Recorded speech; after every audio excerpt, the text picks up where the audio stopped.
Hi everyone, ఈరోజు మనం దిశ paper చూసుకున్నట్టయితే జర్నీ జాతర ఫ్రీ బస్సుకు పాతర సీట్ల కోసం ఆడోళ్ళ సిగపాటు పైసలు ఇచ్చినాం మేమెందుకు నిలబడతామంటున్న పురుషులు పైర్. ఉచిత బస్సు ప్రస్తుతం 2 తెలుగు రాష్ట్రాల్లో ఈ స్కీమ్ అమలవుతుంది.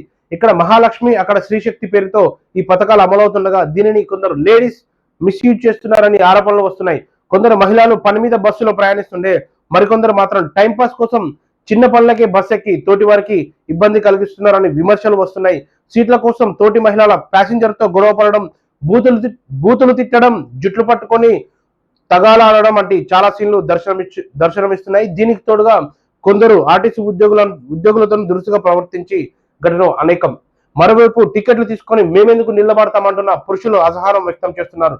మహిళలు ఫ్రీ బస్సు జర్నీని యూజ్ చేసుకుంటే ఇబ్బంది లేదు కానీ మిస్యూజ్ చేయొద్దనే కామెంట్స్ వినిపిస్తున్నాయి. దీని మహిళలు ఒక్కసారి ఆలోచించుకోవాల్సిన విషయం. అధికారులు మిస్యూజ్ చేయకుండా ప్రయాణాన్ని హ్యాపీగా సాగించండి అంటున్నారు. Thank you. మరో మంచి న్యూస్తో ముందుకు వస్తా. బాయ్.